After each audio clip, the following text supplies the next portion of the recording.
René Guénon, Introduction générale à l'étude des doctrines hindoues. Troisième partie, les doctrines hindoues. Chapitre 12, le yoga. Le mot yoga signifie proprement union, entre guillemets. Disons en passant, bien que la chose n'ait en somme que peu d'importance, que nous ne savons pourquoi bon nombre d'auteurs européens font ce mot féminin, alors qu'il est masculin en sanskrit. Ce que ce terme désigne principalement, c'est l'union effective de l'être humain avec l'universel, appliquée à un darshana, dont la formulation en sutras est attribuée à Patanjali. Il indique que ce darshana a pour but la réalisation de cette union et comporte les moyens d'y parvenir. Tandis que le Sankhya est seulement un point de vue théorique, c'est donc de réalisation, au sens métaphysique, que nous avons indiqué qu'il s'agit ici essentiellement, quoi qu'en pensent ceux qui veulent y voir, soit une philosophie, entre guillemets, comme les orientalistes officiels, soit même comme de prétendus ésotéristes, entre guillemets, qui s'efforcent de remplacer par des rêveries la doctrine qu'il leur manque, une méthode de développement des pouvoirs latents de l'organisme humain, tout entre guillemets. Le point de vue en question se réfère à un tout autre ordre, incomparablement supérieur à ce qu'impliquent des interprétations de ce genre, et qui échappe également à la compréhension des uns et des autres. Et cela est assez naturel, car il n'y a rien d'analogue qui soit connu en Occident.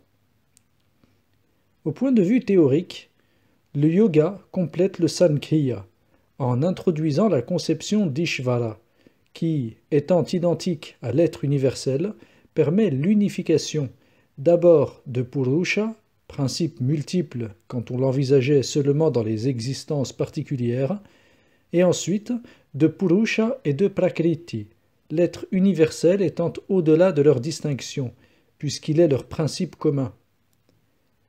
D'autre part, le yoga admet le développement de la nature ou de la manifestation tel que le décrit le Sankhya, mais la prenant pour base d'une réalisation qui doit conduire au-delà de cette nature contingente, il l'envisage en quelque sorte dans un ordre inverse de celui de ce développement, et comme en voie de retour vers sa fin dernière, qui est identique à son principe initial. Par rapport à la manifestation, le principe premier est Ishvara, ou l'être universel. Ce n'est pas à dire que ce principe soit absolument premier dans l'ordre universel, puisque nous avons marqué la distinction fondamentale qu'il faut faire entre Ishvara, qui est l'être, et Brahma, qui est au-delà de l'être. Mais pour les êtres manifestés, l'union avec l'être universel peut être regardée comme constituant un stade nécessaire en vue de l'union avec le suprême Brahma. Du reste, la possibilité d'aller au-delà de l'être, soit théoriquement, soit quant à la réalisation, suppose la métaphysique totale, que le Yoga Shastra de Patanjali n'a point la prétention de représenter à lui seul. La réalisation métaphysique, consistant essentiellement dans l'identification par la connaissance, tout ce qui n'est pas la connaissance elle-même n'y a qu'une valeur de moyens accessoires. Aussi, le yoga prend-il pour point de départ et moyen fondamental ce qui est appelé ekagriya, c'est-à-dire la concentration entre guillemets.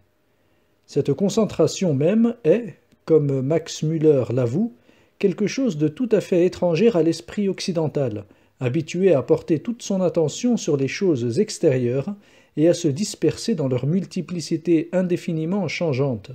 Elle lui est même devenue à peu près impossible. Et pourtant, elle est la première et la plus importante de toutes les conditions d'une réalisation effective.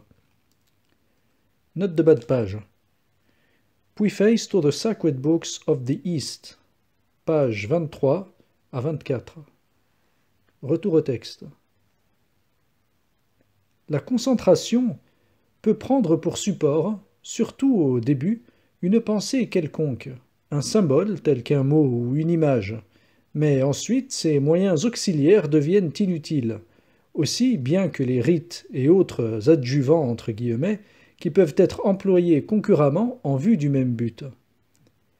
Il est évident, d'ailleurs, que ce but ne saurait être atteint par les seuls moyens accessoires, extrinsèques à la connaissance, que nous venons de mentionner en dernier lieu, mais il n'en est pas moins vrai que ces moyens, sans avoir rien d'essentiel, ne sont nullement négligeables, car ils peuvent avoir une très grande efficacité pour faciliter la réalisation et conduire, sinon à son terme, du moins à ses stades préparatoires. Telle est la véritable raison d'être de tout ce qui est désigné par le terme de Hatha Yoga, et qui est destiné, d'une part, à détruire, ou plutôt à transformer, entre guillemets, ce qui, dans l'être humain, fait obstacle à son union avec l'universel, et, d'autre part, à préparer cette union par l'assimilation de certains rythmes, principalement liés au règlement de la respiration. Mais, pour les motifs que nous avons donnés précédemment, nous n'insisterons pas sur les modalités de la réalisation. En tout cas, il faut toujours se souvenir que, de tous les moyens préliminaires, la connaissance théorique est le seul vraiment indispensable, et qu'ensuite, dans la réalisation même, c'est la concentration qui importe le plus, et de la façon la plus immédiate, car elle est en relation directe avec la connaissance. Et tandis qu'une action quelconque est toujours séparée de ses conséquences, la méditation ou la contemplation intellectuelle, appelée en sanskrit dhyana, porte son fruit en elle-même. Enfin, l'action ne peut avoir pour effet de nous faire sortir du domaine de l'action, ce qu'implique, dans son but véritable, une réalisation métaphysique. Seulement, on peut aller plus ou moins loin dans cette réalisation, et même s'arrêter à l'obtention d'états supérieurs, mais non définitifs. C'est à ces degrés secondaires que se réfèrent surtout les observances spéciales que prescrit le Yoga Shastra. Mais au lieu de les franchir successivement, on peut aussi, quoique plus difficilement sans doute, les dépasser d'un seul coup pour atteindre directement le but final. Et c'est cette dernière voie que désigne souvent le terme de Raja Yoga. Cependant, cette expression doit s'entendre aussi, plus strictement, du but même de la réalisation, quels qu'en soient les moyens ou les modes particuliers qui doivent naturellement s'adapter le mieux possible aux conditions mentales et même physiologiques de chacun. En ce sens, le Hatha Yoga, à tous ses stades, a pour raison d'être essentielle de conduire au Raja Yoga. Le yogi, au sens propre du mot, est celui qui a réalisé l'union parfaite et définitive. On ne peut donc sans abus appliquer cette dénomination à celui qui se livre simplement à l'étude du yoga en tant que darshana, ni même à celui qui suit effectivement la voie de réalisation qui y est indiquée, sans être encore parvenu au but suprême vers lequel elle tend. L'état du yogi véritable est celui de l'être qui a atteint et possède en plein développement les possibilités les plus hautes. Tous les états secondaires auxquels nous avons fait allusion lui appartiennent aussi en même temps, et par là même, mais par surcroît, pourrait-on dire, et sans plus d'importance qu'ils n'en ont, chacun à son rang, dans la hiérarchie de l'existence totale dont ils sont autant d'éléments constitutifs. On peut en dire tout autant de la possession de certains pouvoirs spéciaux et plus ou moins extraordinaires, tels que ceux qui sont appelés siddhi ou vibhuti. Bien loin de devoir être recherchés pour eux-mêmes, ces pouvoirs ne constituent que de simples accidents, relevant du domaine de la grande illusion, entre guillemets, comme tout ce qui est d'ordre phénoménal, et le yogi ne les exerce que dans des circonstances tout à fait exceptionnelles. Considérés autrement, ils ne sauraient être que des obstacles à la réalisation complète.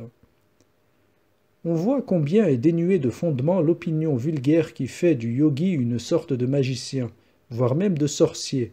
En fait, ceux qui font montre de certaines facultés singulières, correspondant au développement de quelques possibilités qui ne sont d'ailleurs pas uniquement d'ordre organique, entre guillemets, ou physiologique, ne sont nullement des yogis, mais ce sont des hommes qui, pour une raison ou pour une autre, et généralement par insuffisance intellectuelle, se sont arrêtés à une réalisation partielle et inférieure, ne dépassant pas l'extension dont est susceptible l'individualité humaine, et l'on peut être assuré qu'ils n'iront jamais plus loin. Par la réalisation métaphysique vraie, dégagée de toutes les contingences, donc essentiellement supra-individuel, le yogi est devenu identique à cet homme universel, entre guillemets, dont nous avons dit quelques mots précédemment. Mais pour tirer les conséquences que comporte ceci, il nous faudrait sortir des limites que nous entendons nous imposer présentement. D'ailleurs, c'est surtout au Hatha Yoga, c'est-à-dire à la préparation, que se réfère le darshana à propos duquel nous avons présenté ces quelques considérations, destinées surtout, dans notre intention, à couper court aux erreurs les plus répandues sur ce sujet. Le reste, c'est-à-dire ce qui concerne le but dernier de la réalisation, doit être renvoyé de préférence à la partie purement métaphysique de la doctrine, qui est le Vedanta.